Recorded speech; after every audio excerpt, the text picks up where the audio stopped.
Arcadia and Aurora moving away from adults only and allowing kids in the school holidays? I think it was brilliant.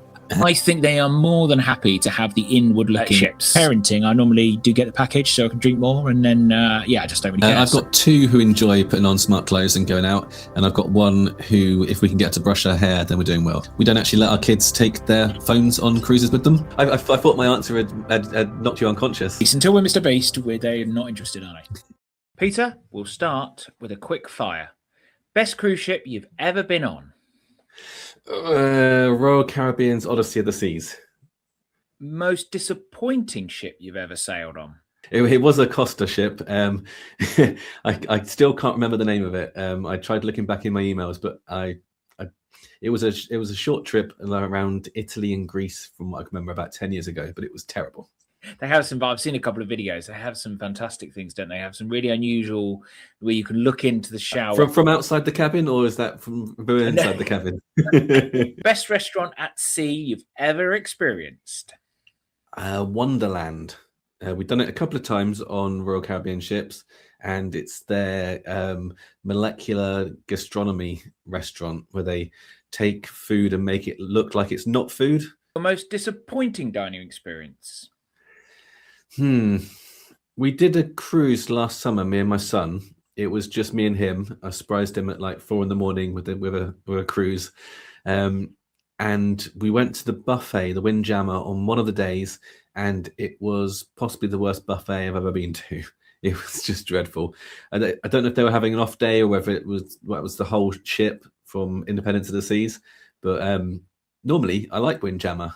Your favourite activity at sea? Mine is watching the shows, especially the Cirque du Soleil style ones that MSC and Royal Caribbean do, where you've got carousel. Yes. Yeah, the carousel. I love that one. There was so much like contortionist body horror stuff, and I find that stuff fascinating. Lastly, for our not so quick fire, what's the most overrated activity at sea? Bingo. It's on every cruise ship, and I just don't know why. It's not for me. And expensive. We always line up, and then we get to the front, and we're like, "Wow, this is so expensive. I'm not getting a whole 90. I'm getting like the little one." You never take your dabber? No, I don't have a dabber. Wow, Peter. This is probably my first delve into a 4Bs podcast. I'm honoured. From Cruise Family. He has his own channel. He's also a travel expert as well. So what we thought is, and if you don't know, I'm Tom from Cruising with the 4Bs. As we both have kids that we sail with, we're going to do today's episode all about family cruising. We've got tips, hints. We're going to chat about family cruising, latest news. We're also going to dive in later into Peter's channel. So firstly, introduction. We're not going to have a massive introduction, but how do we qualify for family cruising chat? As well as having the channels, you have 3 kids. What's their ages? They are, it was my daughter's birthday yesterday, so it's very convenient at the moment because they're 11, 12 and 13. Fabulous. It's easy to remember. Birthday girl's name? Mila. Happy birthday yesterday, Mila. And I have 2 kids, a boy of 11. You may have seen him on a channel, Ernest and Alice, who is 13. But don't worry, if you are a solo traveller, if you travel normally as a couple, these hints and tips will go across you as well. And you can also dive into the mind of children to see, when you see them around the ship, what they're actually thinking. We will attempt to do that anyway with our top 10 of things kids want at sea. Enough of that. Let's move into the headlines in the past 6 months. First of all, what was your view on Arcadia and Aurora moving away from adults only and allowing kids in the school holidays? I think it was brilliant. I'm obviously biased. I'm always looking out for more cruises and more options for families, and especially my family. I think it got a lot of criticism, and rightly so. Should definitely have been handled differently. But for people like me and my family, it's great news. How about you? What did you think? I agree. I agree. I definitely agree on the handling of it. I think it should have been, I'm sure you agree, done from the start of a brochure. Yeah. Sort of a line in the sand. I think if you've purchased a cruise and then you find out that it's different, I'm glad they actually let people have a refund. And also, yeah, I think there was some. How did you feel about the uproar? As there always is, seems to be with these things. Yeah, I'm in the cruise echo chamber. So everything on Facebook and the internet that could be about cruising gets spit back at me. So I see people getting furious about kids being let on P&O cruises, and then a few weeks before that, I'd seen people furious that kids weren't allowed on Ambassador anymore. So Yeah. people are always furious about something. Yes, they are. Yeah, and it keeps Facebook groups going, doesn't it? And I think Yeah. as been discussed as well, I don't think it's going to attract hordes of kids. I think it's going to just attract kids, families that just want something a bit different. They can go to smaller ports, and yeah, I think that's what it will Yeah, attract. absolutely.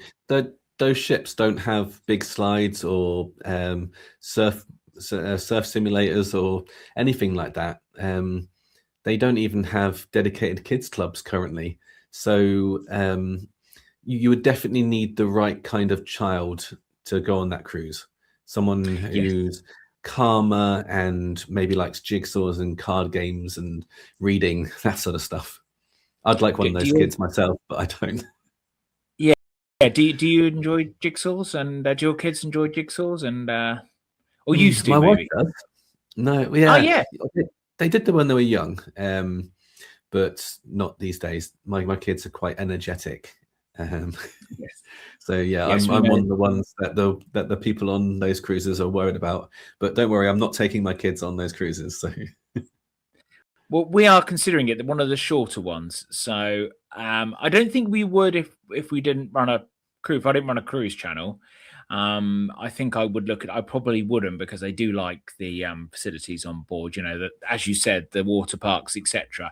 But for yeah, one of the short ones, I think we'll take a look and we'll head on board and see what it's like, and maybe annoy a few people. No, we won't really. We won't really. you We should won't really. you should strap a 360-degree camera to your kids, and then you can Yes. catch all the snarky looks that you get from people that they're annoying. Have you encountered that at all on board? Have you encountered sort of tutting and people getting annoyed with your kids at all? No, not really. I try and say to the kids not to be too loud and rambunctious in the public areas. But we tend to book mostly on the big family cruise ships anyway, so everyone's got kids running around. I tend Yes. to get more tuts from people when I'm filming. Right. I Yeah. try and film away from people. I try to keep people out of the film, but even just being in the same room as me filming sometimes gets people's backs up. But there's not much you can do. No, no, there's not. As I said, we avoid trying to film anyone, and if someone asked me to, then we would obviously take them out of the video.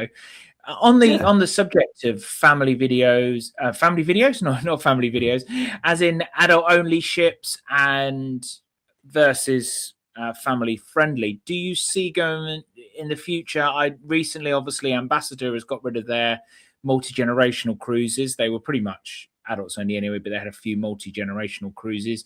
And then Oceania recently, they've changed to adults only. Do you see maybe the more boutique, smaller ships moving to some of them moving to adults only? And then obviously you're going to have the brands that are like, everyone's welcome. Families, come along. Do you see that? yeah. There's definitely going to be a divide, I think.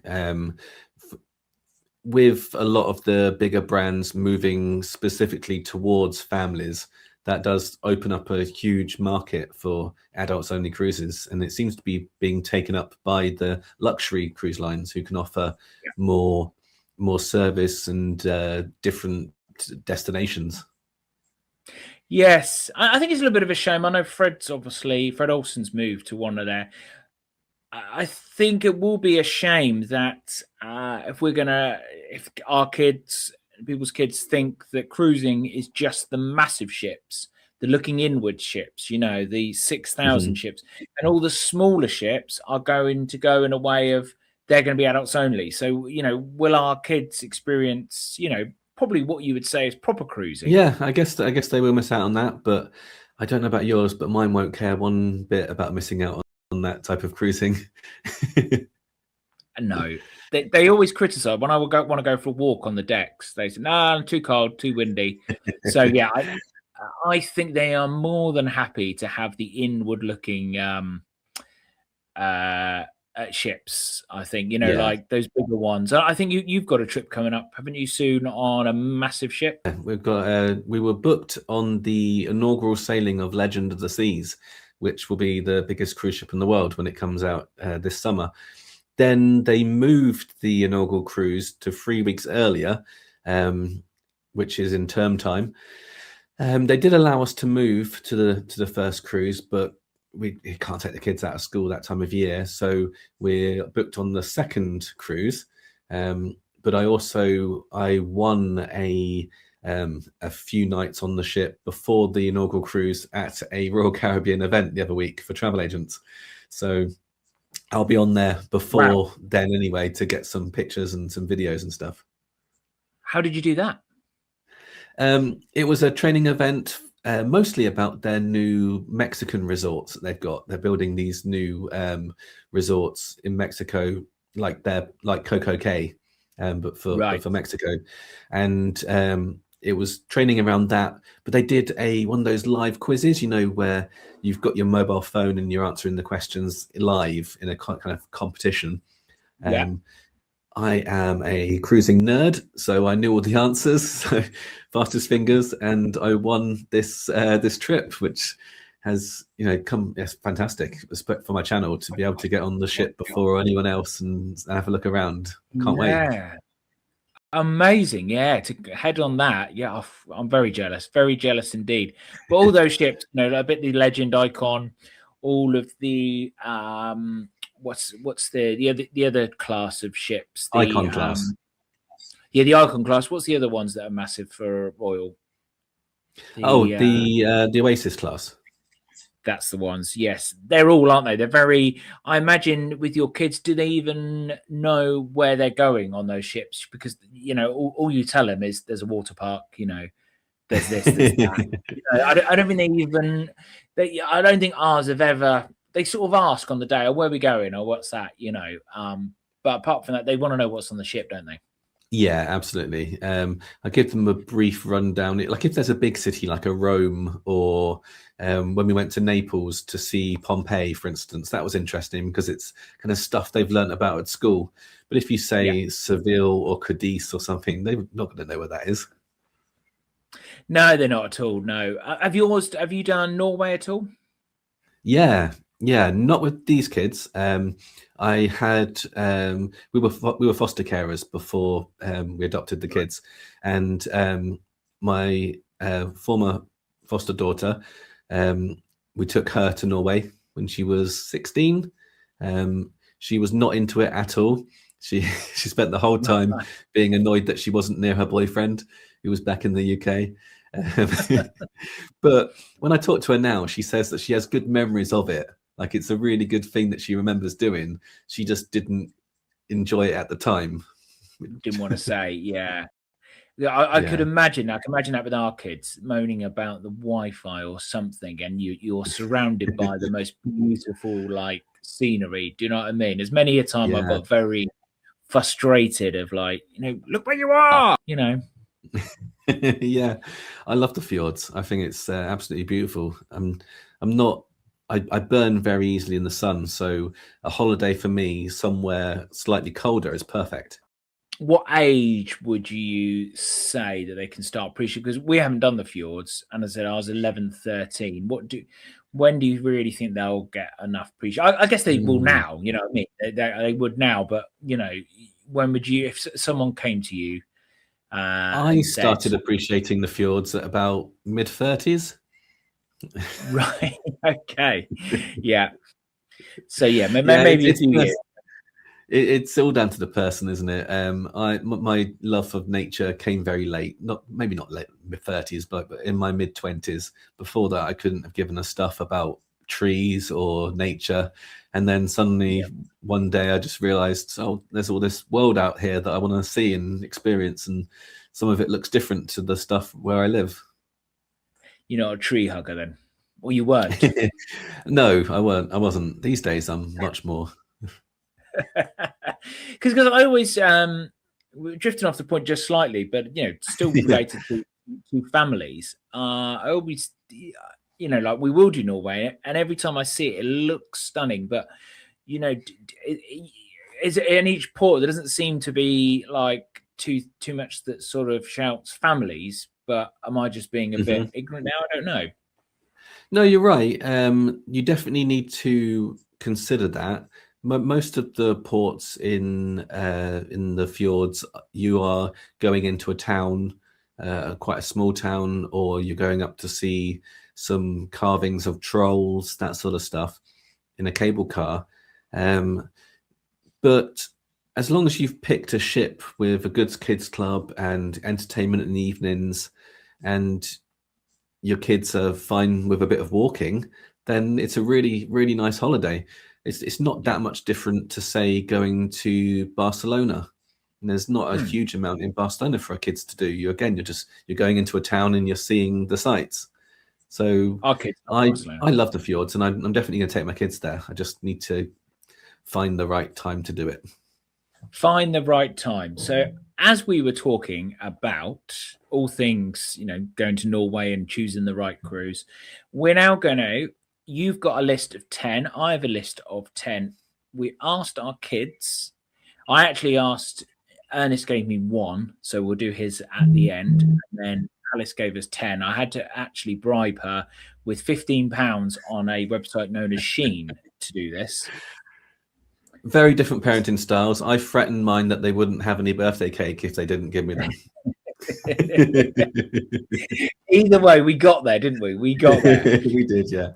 Yes, indeed. So do you want to kick off? You do yours, and then I will tell you if any of these are matched. So what we asked our kids, when you go on a cruise, like whether it's related to where they're going or on the ship, what do you expect? What do you want when you go on a cruise?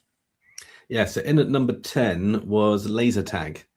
So that's Royal Caribbean specific, as far as I'm aware. In the ice rink on quite a few of their ships, during some of the days, they will cover it over completely and then have an inflatable laser tag arena, which my kids go mad for. We live in northern Cumbria on top of a mountain, so we don't get to do laser tag sort of stuff very often. So yeah, they love it. Wait a minute, you live on a mountain? Yes. Yeah. We live about 1,000 feet above sea level, just down the road from a ski run. Wow. And you go to the ski run? Is there snow on there at the moment? It snowed last night, but it didn't settle, unfortunately. So not currently, but it can snow anytime here between November and May. So there will be a chance at some point. Right. Wow. And so yes, I'm just thinking about you living on a mountain, which is crazy, and a ski run as well. Just before we go back to the list, how long does it take on the ski run, like to go from? I haven't been skiing in about 20 years, but what would they grade it as? A blue, black run? I don't know. It would be a red, because there's some parts that are really easy and some parts of it that are quite steep. Right. But overall, they got a chairlift? Full red. There's a drag lift, so you've got you need a certain amount of muscle in your legs for it to drag you back up to the top. But it's one of the longest drag lifts in Europe, so it's a decent run. It's a decent ski run. Yeah. Well, before we go, we'll go back to this now. But I think you at home with the cruise family, I think showing the mountains and the ski run, etc. I think is definitely an idea for another channel. Number 9. Number 9 is the high ropes course on Arvia. Yes. Yeah, they did that for the first time last year, and they all, well, two of them enjoy going up high. Any chance they get, they climb and go up somewhere high.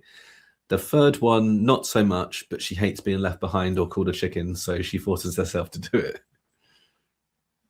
Excellent. Did you do it? I found it, compared to Virtuoso one, quite hard, the RV one. Yeah, it was difficult.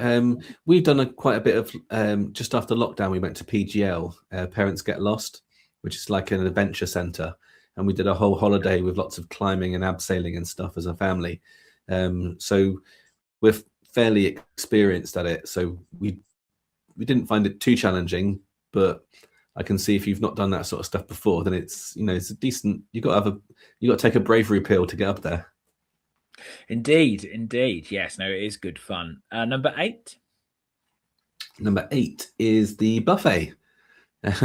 So after saying how much they didn't like it on that one day, normally they love it. So Windjammer, Marketplace, Horizon, they're happy as long as they can go in and pick 10 different meals and slop it all onto one plate. They're in seventh heaven. Yes, indeed. Alice put food as well. Experience probably new food as well, or different food. So yeah, which is all good. Number 7. Number 7, music. So my son especially was big on this one. We don't get to see live music very often.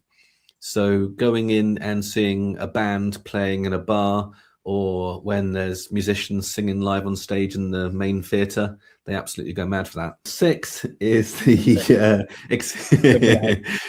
excursions.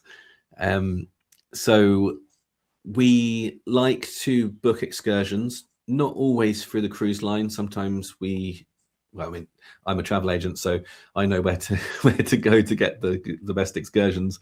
So like recently, when we did a cruise to Santorini, we did an excursion that we booked privately that you get from the tender from the ship to the port, and then we climbed onto this like pirate ship almost, which took us to a extinct volcano and then swimming in a hot spring. And we spent all afternoon just swimming around in this hot ocean. It was amazing. What was your general view as a family, as general with Santorini? Because it does get mixed reports, especially in the height of summer. If you got 3 or 4 ships in, it seems really, really busy. What was your view on it? Yeah, it was exactly that. That was the reason we booked the excursion. If we know a port is going to be super busy or a bit boring, perhaps, then we always make sure that we've got an excursion in place to make it more suited to us. I think on the day we went, there were 2 cruise ships there.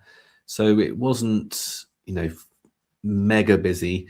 But in Santorini, you've got 2 options to get to the top, haven't you? You can either wait in a queue for an hour for the cable car, or you can ride one of those donkeys to the top.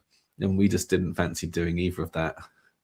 No, those poor donkeys, they shouldn't even be there, really, should they? Yeah, it's far too hot. Yeah, crazy. And yeah, with some of the people that are going on top, well, yeah, no comment. But did you get like a cool Instagram photo at the top though, Pete? Everyone goes to Santorini and they get some sort of Instagram photo looking cool. I've got a picture of the kids looking really grumpy as we are climbing the volcano. Right. And to be fair, it was a hot day, and they were tired because we'd been up late the night before, but they could have pretended they were having fun just for the photograph, for the Instagram. Yeah, Ernest could do a full photo gallery of looking fed up photos. So yeah, you know what that is. Next one. Number 5 was the Flow Rider. Again, a Royal Caribbean specific one, but my kids love the surfing. Yeah. Are they any good? Yeah. They're up to the point now where they can get on their knees and kind of put their arms out and go from side to side. I'm not. I'm still flat on my belly. Can you explain to people that are not aware? Is it included the Flow Rider? Yes, yeah, it's completely included in the cruise fare. Most of the Royal Caribbean stuff is, or at least has a taster session. Yes. Normally, I think, isn't it like, for example, that flying thing, Rip Curl and stuff like, and the float rider, you can do longer paid. Is that correct? Most of the things you do longer for paid. Yeah, so for the indoor skydiving, you get a taster session, which you can do for free. And then if you want more time, you have to pay for it. With the flow rider, you can go for a group session for free. But if you wanted a private or lessons on how to do it better, then you can pay to have some private time. Excellent. Excellent. Next one. Next one, number 4, the kids clubs. My kids love a kids club. It's one of the first things they ask if they can do as soon as we get on board. But I'm still trying to sort out drinks cups and get registered for things. They just want to go off to the kids club and start making friends. Yeah. Do yours like the kids club? Yeah. Tinker, Alice does. Ernest, nope. No, he's just not a fan of it. He just doesn't go. It's okay now because although it annoyed Alice in the summer on Virtuosa because he didn't want to go to the kids club, and then she made friends, and then he was kind of tagging on, and then the friends started liking him as well because he's got a bit of chat.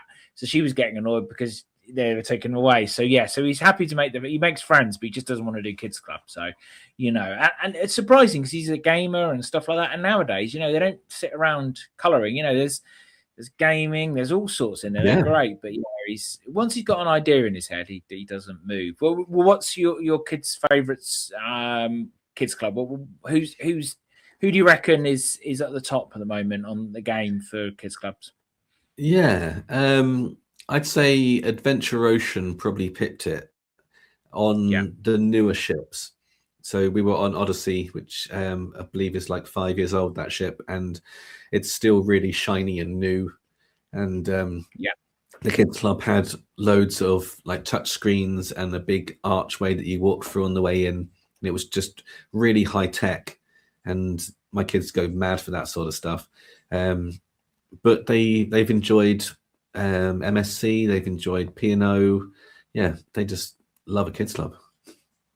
Yeah, I think most of them now are of a good standard, aren't they? They've all sort of, embraced all new technology and stuff like that. So I think they're all much of a muchness. So I do enjoy the MSC ones where the kids are allowed to come and go. So normally, like on a P&O one and probably the Royal, until they get to the teens, I think can sign themselves in and out.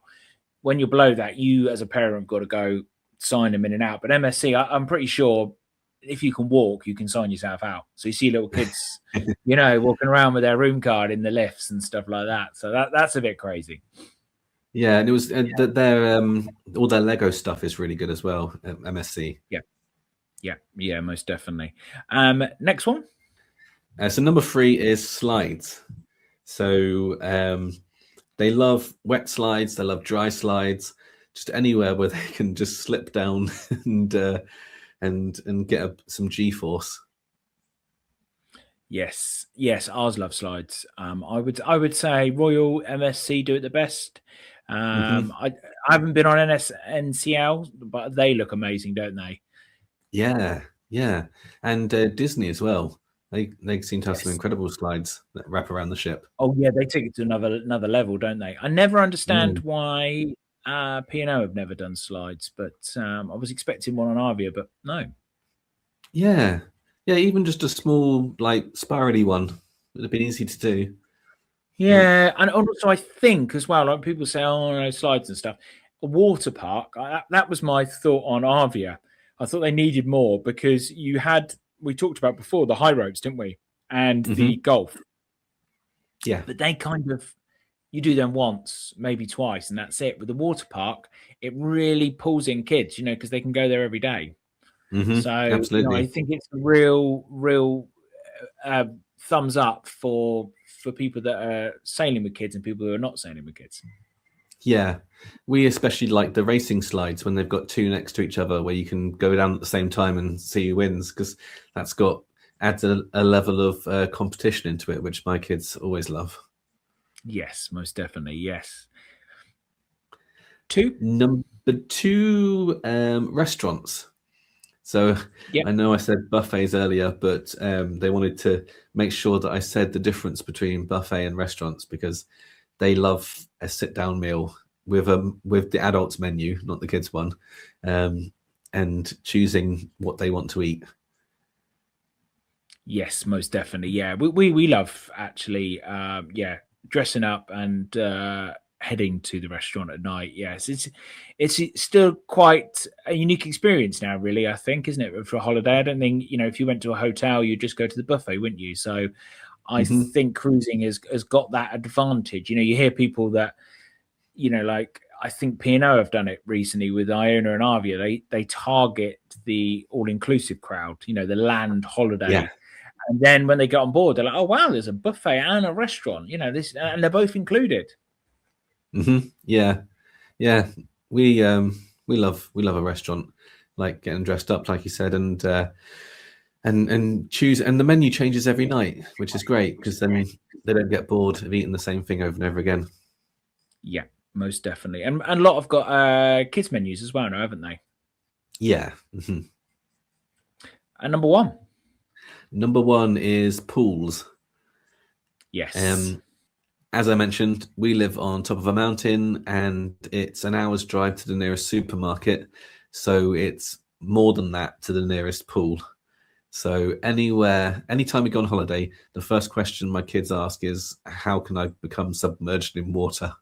Whether that's going in the sea or going in a pool. Definitely, yes. So mine are pretty much, this was Alice's 10, pretty much the same. Teen club, as you had. New friends, obviously love. Drinks was one of them. They love like the mocktails. Yeah. Do your kids do you do the drinks packages for the Coca-Cola cups? Yeah, as we do. Yeah, normally we do the drinks package. Yes, I think 9 times out of 10, it's always worth it, isn't it? It's just as a family, I think it's the relief of just saying, "Go on, drink what you want." Yeah. Mm-hmm. Absolutely. Yeah. Do you find that? Do you always try and get people to get the drinks package? Yeah, we do. I don't always get it for myself. It kind of depends on the sort of holiday I'm having. If it's one where I'm going to do a lot of parenting and we're going on lots of excursions and stuff, then I probably won't. But if it's a cruise with lots of sea days, then the pressure's off and I'm going to drink. So, but I always get it for the kids because otherwise they come to me every 10 minutes. Can we have a drink? Can we have a drink? Yeah, definitely. Yeah. Here's a cup, fill your boots. I may be the opposite with parenting. I normally do get the package so I can drink more, and then I just don't really care. So it's all good. I approve that. Yes. So this is a very 13-year-old girl talking here. So we've got tanning. She likes the hotness. So she loves the hot cruises. Anytime I suggest a cruise, she says, "Oh, we're going somewhere hot." So they want to go hot. New countries, which is good to see. Good to see that she wants to see new countries. So maybe a little bit of a result there. And absolutely. Getting dressed, not getting dressed. Yeah, that she normally gets dressed every morning. Yes, every morning. Yeah, she loves the cruise experience of getting dressed. Getting dressed up, as we just talked about. Yes. She loves. I don't know what out of your 3. So I have one surprisingly earnest boy who's zero interest in getting dressed up, and the Alice loves it, absolutely loves it. Your 3? I've got 2 who enjoy putting on smart clothes and going out, and I've got 1 who, if we can get her to brush her hair, then we're doing well. One from Ernest, which is not a surprise. As a gamer and a keen watcher of YouTube, it is Wi-Fi. So we did actually on Virtuoso, we did actually do the Gig Sky. So we tried that out. Oh yeah. And we did a video on it, which was good. And it worked out really well, actually. But do you get Wi-Fi? No, we're the opposite. We don't actually let our kids take their phones on cruises with them. we just So find it I had a easier. disappearing cat there. Carry on. Yes, no phone, no phone. I thought my answer had knocked you unconscious. The idea of getting the kids to leave their phones at home. The idea of having to speak to them. Yeah. Yeah, we learned our lesson from the time when we had the foster daughter who spent a whole cruise on the phone, and we decided that family holidays were going to be phoneless, which does mean that I have to spend a lot of energy not looking at my own phone for the whole holiday. As most Gen X and millennials, I'm completely addicted to my phone, so I have to try and curb that so I'm not a hypocrite. Yes. So you got a 13-year-old. Are those days numbered, do you reckon, or do you reckon you've got another year or two? No, I mean, with the adults, so what we say goes. If you want to come on an amazing cruise holiday, here's the rules. Yeah. Yeah. Yeah. Yeah, Oh, I guess it's yeah. fairly old-fashioned parenting, but yeah, we're only strict on a few things, but that's one of them. So you could say to them, right, you can stay at home with your phone up a mountain in the freezing cold, or you can come on a cruise. You know, what are they going to do? What are they going to do? So, yeah, exactly. But yeah, and just on that final point, any hints and tips? Lots of people are doing the eSIMs now. It did work out well for us. The kids had it. Have you got any other, as a family, for obviously you don't yourself, but if others came to you, have you any hints and tips? There's the internet packages on the ships. Most of them you can buy one package and kind of share it. So as long as one person logs out before the next person logs in, you can just share an account. If everybody wants one, then you can buy. It's usually cheaper to buy one package with 2 devices or 3 devices rather than buying 2 separate packages. So that's good. The MSC ships, you don't need to buy a Wi-Fi package to use the messaging system that they've got on their apps, which is handy, a way of speaking to your kids around the ship. We've got a drawer at home of old mobile phones that we don't use anymore. So we've given the kids one of those each loaded with the app, and then we can still contact them, but it's no good for phoning or looking on the internet.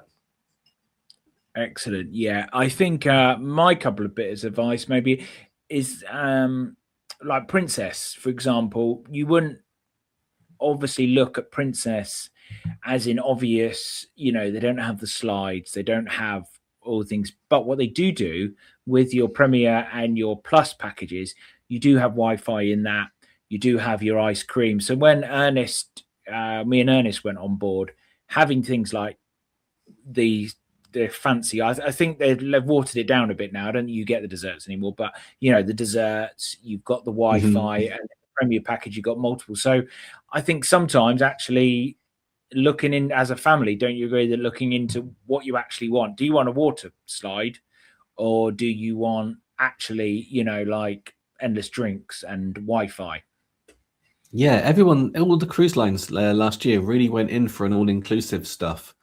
Before, it tended to be, recently, Royal Caribbean, P&O, they all introduced these recently, where instead of buying a drinks package and then buying a Wi-Fi package and then buying a restaurants package, they're just offering an all-inclusive where you just, same with Norwegian, they, you know, all in at sea, they call it, where you just, you get everything included.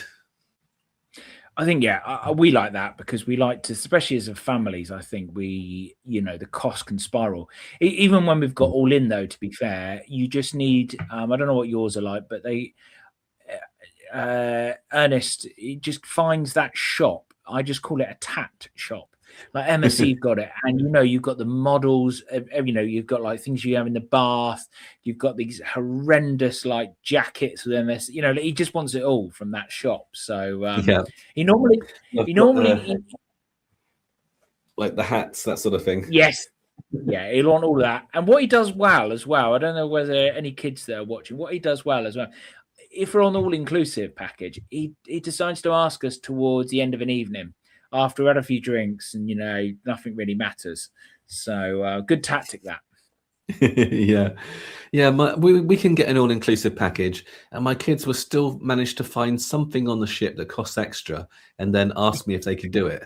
It's like they're purposely scoping out the entire vessel to try and find something that's going to cost me more money. Yes, reading through the small print, what can I get? Yes, yeah, exactly.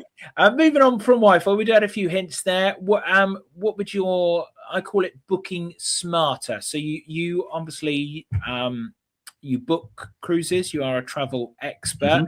We do have a link down below in the description, so you tap on that and you'll get through to Peter, and he will look after you. So what would you say now that we're in 2026? What are the big things for families and others to book smarter? Definitely the top tip is book as early as possible. If you're just after a cabin for 2 people, then you can afford to leave it to the last minute and maybe try and pick up something cheap. But if you need a cabin for 3, for 4, for 5, for 5, you need to be booking when the cruises go on sale. I've got a list with Cruise Family of customers who want to be contacted the minute a 5-berth cabin becomes available, because they're just like gold dust. Yeah. That's a great idea, actually. Like an alert. Yeah. So I've got some for P&O, got some for Royal Caribbean, some for MSC, because each ship possibly has maybe 20 cabins that can accommodate those sort of room numbers, 5 and 6. So yeah, absolute gold dust. Is there still a late market? I got quite a good deal last year on Virtuosa, but it is, especially for a family, it can be a bit risky. Is there still a late market? There can be, yeah. There's a point kind of 90 days out where the final balance is due, and at that point, some people will either not have the means to pay for the cruise that they wanted to go on, or they'll shift the date to somewhere else, and then some cabins do become available. But at the moment, the supply is vastly outstripped by the demand, especially cruises from Southampton. They're just in the summer holidays, especially, or May half term, October half term, Easter, all these times, they're massively oversubscribed. That more people want the cruises than the cruise lines can cater for. So finding a good last minute deal is incredibly hard, and I try to do it for myself and I struggle.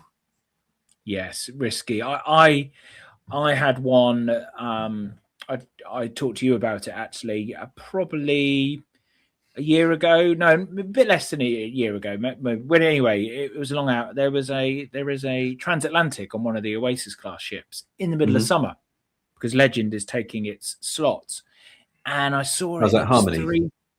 Yes. So yes. Yeah. So Harmony's doing 3 months, and then normally, obviously, if you didn't know, the ships reposition in October. So normally transatlantics are in April and then sort of October, November time.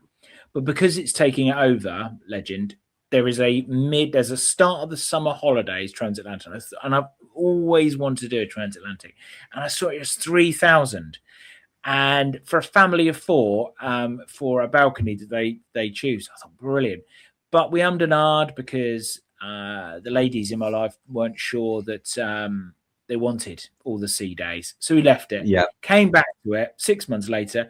Obviously, Royal Caribbean have focused in on it. They'd got lots of sales, and it literally was double price. It was 6,500.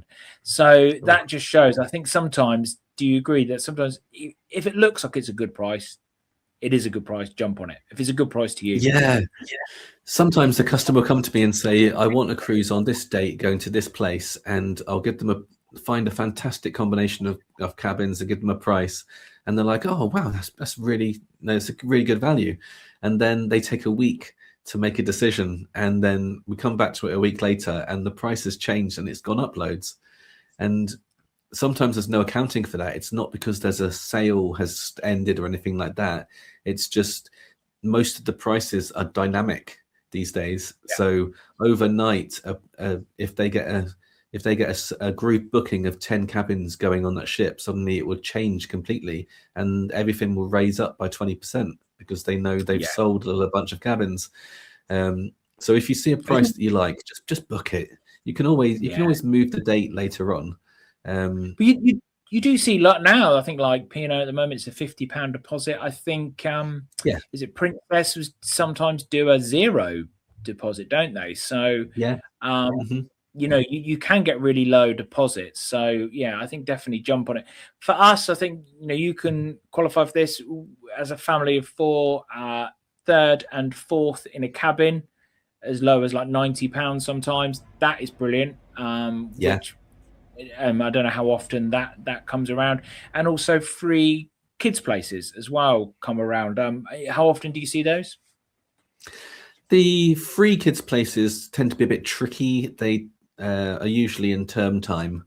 But if your kids are homeschooled, then, you know, the world's your oyster.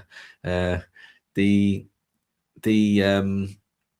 third and fourth passenger discounts are fantastic. Like, that's the reason why the 5 berth cabins are so popular, because you're paying a discounted third, fourth, and fifth passenger rather than paying a first and second in 2 different cabins and then 1 discounted fifth passenger. P&O 5 berths. Obviously, they've just released them. Explain that and why it's a good thing. So on a few P&O ships, they had these conservatory balcony cabins that were quite unpopular, from what I can gather. They are on the promenade deck with a dividing window between them and everyone in whirlpools and sunbathing. So instead of trying to keep those as this conservatory idea, they're going to add extra beds in to make them 5 berth cabins, which opens them up to the family market. They're amongst the most expensive balcony cabins on the ship because they're quite spacious, but you need that for a family of 5. And I think for families with young kids where they can't split across 2 rooms, or they don't want to, or all the interconnecting cabins are sold out, then it's a brilliant option. And lastly, on Booking Smarter, I was wondering, do you, especially for first-time cruisers, do you warn people when you say you give them a price? For example, so if you booked a P&O cruise, the tips are all in. Drink prices are quite low. So that would be a good advantage. But obviously, maybe not as good as other cruise lines, as in facilities and standards. Do you warn people that maybe like you get a good price for Royal Caribbean, but do you remind them, yes, you unless you take it off, you've got to pay the tips, drink prices, you've got to add in a drinks package. Do you kind of say to people, right, this is the price, but this is more realistically the price? Yeah, so my specialty in Cruise Family is helping first-time cruisers. So here it is. I was presented this award at the Cruise Star Awards in December, the New to Cruise Extraordinaire, which means that they recognized how much Cruise Family helps first-time cruisers. So I wrote a book as well. It's available on Amazon that we give to all of our customers, called the Family Cruise Handbook. And that, again, kind of teaches the language and all of the stuff around, because, you know, family cruises in general has its own language if you've never been on before. You need really gratuities and embarkation and all these things. So we like to take our time, explain to people what happens on each different type of cruise line and different cruise ships, and then really match the family's personality to the right ship. Because a quiet family doesn't want to go on a loud ship, and a loud family doesn't want to go on a quiet ship. And the destinations, the time of year, there's so many different factors that if you were just going online, type in cruise ships, you know, there's just too many variables, and that's where it really helps to get a professional to help you with it, and it doesn't cost anything extra. No, exactly that, and that is the advantage of speaking to someone like yourself, Peter. Right, we're going to have some kind of quick fire questions. They weren't that quick fire at the start. Will ships keep on getting bigger? Have we peaked? Are we going to get a 10? There's news of maybe an 8,000 with Carnival in the 2030s. How big are we going to get? I think it's going to depend on region. I think if a ship is going to go to private islands that the cruise ships and the cruise lines are building, then they can get bigger. But especially in Europe, where we've got ports that are thousands of years old, they do not have the capacity to deal with an 8,000 person ship. They're just too big. So unless they can build a ship that can connect to the big ship to take passengers to the ports, it's just no good building them bigger. So I think they'll start to come down, if anything, and to be more mid-sized. Yeah, that's the thing. That's the problem. Is at the moment you're sort of the mid-size, smaller ships. Even if they're building those ships, they seem to be more in the more luxury brands. So for families, it's kind of, as the older ships die out, are we just going to get the big ships as our only option, which would be a shame. Yeah, it would be a shame. Yeah, we definitely need more. Like, I guess it's what you consider mid-sized as well, because I think of like Odyssey of the Seas as being mid-sized, but that's like a 5,000. Yeah, yeah, I agree. And as is more ports now, Venice. There's talk of Amsterdam today as well, of getting rid of completely of ships coming in, and so there's a lot more backlash, isn't there, from locals and stuff. So as you said, these bigger ones just won't be welcome, will they? So it is a bit of a crossroads, but I think also as well, I think the money men in all the companies say, well, the big ships, they get a big return. So yeah, it's and there's all opportunity different there. There's definitely opportunity there for other ports who can build infrastructure to support the cruise industry because they see the value in it. Yeah, exactly. Maybe more ports. There's not much there, but if you have an infrastructure where buses can go different ways and efficient, then as you said, you can welcome them. Quickly on that, in the future, is there anything on land that you cannot now get at sea? And I've thought about this, and I can't think of anything. We've got water slides, we've got ice rinks. What in the future can we do in land we can't do at sea? I don't know. Have you got an answer to that? Potholing. Can we do that at sea? Yeah, I like that idea. Yeah. Apart from that, I can't think of anything. Even the stuff I can think of, you can go on a cruise where it will stop at a port where you can do those things. Yeah, exactly. I'm sure they'll find something. They will find something. They always do. Moving on to in our kind of quick fire section, you live up a mountain up in Cumbria, up northern cruise ports. Why do very, very few cruise companies decide to start and end their cruises up north? What do you have? You have a few Fred Olsen ships, maybe a few Ambassador. The families, I don't know. There's really any, is there family ships that go from northern ports?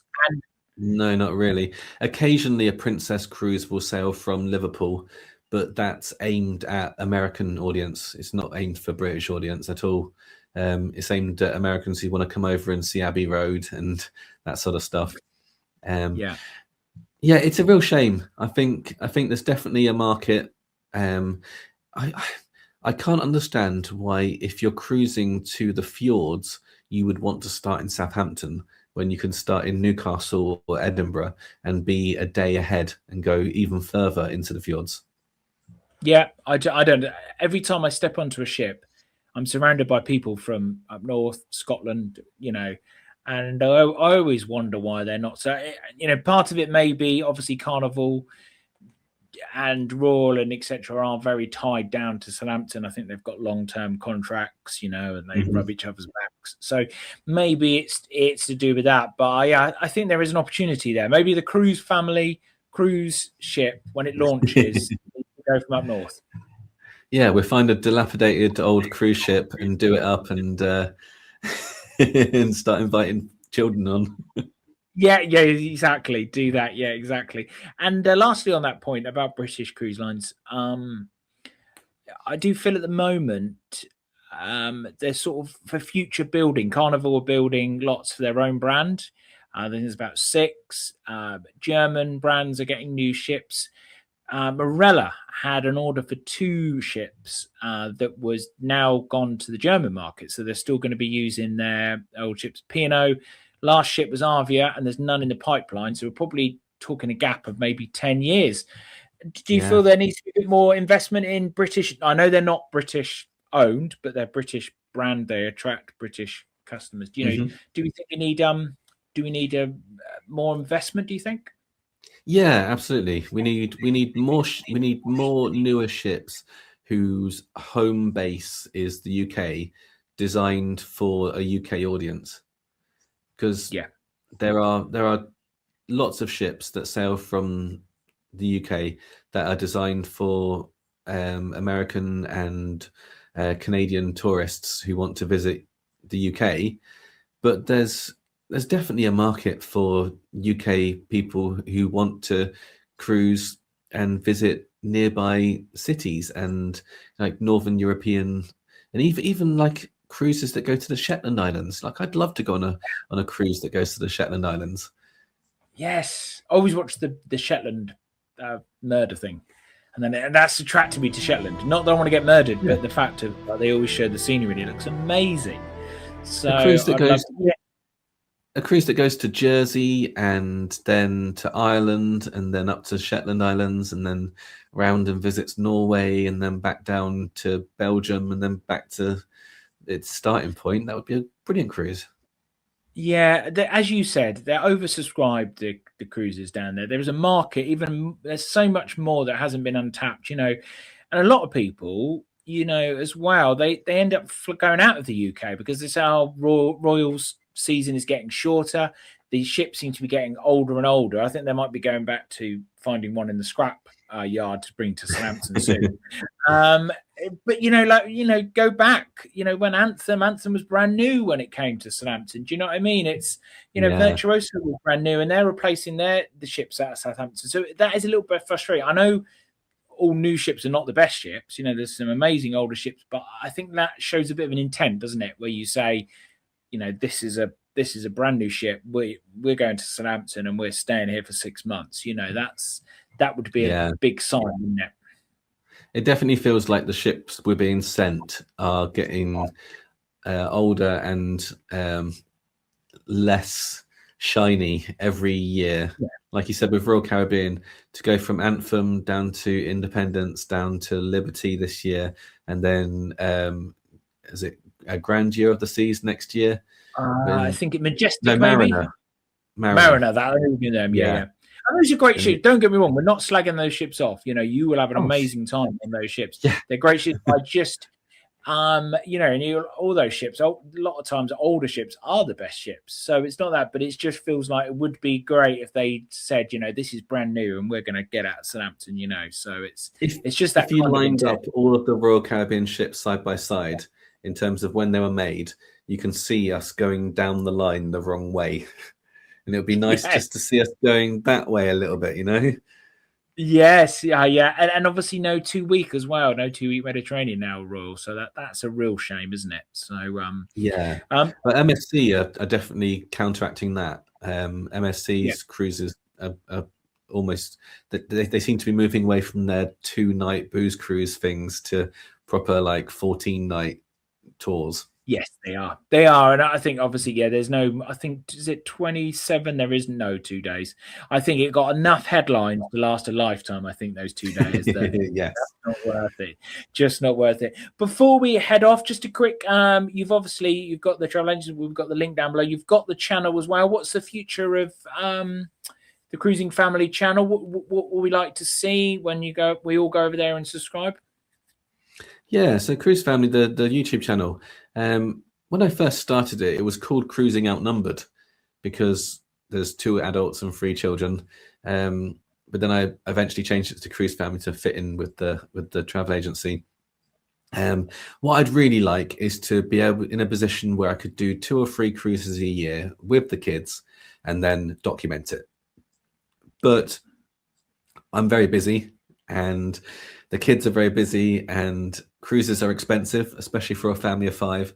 So at the moment, we can only afford one a year, big family cruise, and then one smaller cruise that I do with one child. So I took my son last year on a surprise cruise where I woke him up in the morning. He had no idea whatsoever, bundled him into a car half asleep and drove him to Southampton, which was a very long drive. And then we went on Independence of the Seas. And I'm going to do it again this year. I haven't selected which of my 2 daughters I'm going to pick. It's going to depend on what's happening in their life at the time.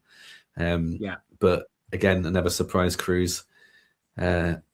Whoever gets left out is going to be devastated. But a cabin for 2 inside is just so much cheaper than a cabin for 5, or 2 cabins for 5. And it's during term time as well. So there's always 1 or 2 of them have exams or SATs and all these sorts of things. So I'm going to fit it around there. I'm going to keep doing the 10-minute tours. I get on lots of ship visits. I go down to Southampton often and visit ships. So some more of those, and some more informational videos, I think, based around things like drinks packages. That tends to be what cruise family customers want to hear about. So that's what I'll make. I enjoy those. And just a quick mention before we do go, I do like first of all, you had the feature where you were telling people off for subscribing.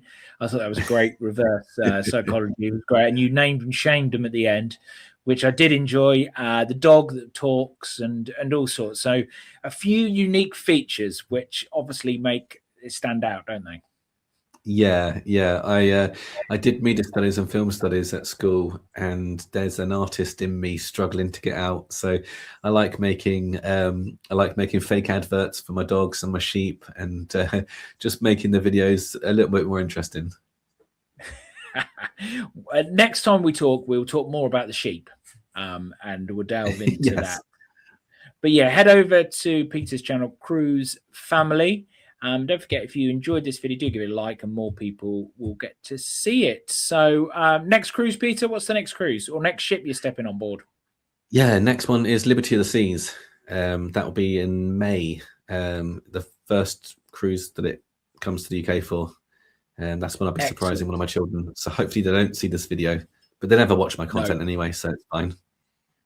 Yes, I'm in the same ship. Yeah, we're not Mr. Beast. Until we're Mr. Beast, they're not interested, are they? Yeah, I said I made friends with lots of YouTubers, and they asked me if I knew Mr. Beast. I was like, no. No, not yet. Have a great day, Peter. Thank you very much for joining us here on my first ever podcast. Have a great day, and I'll pop on the screen right now another fabulous Cruising with the 4Bs video. Thank you very much.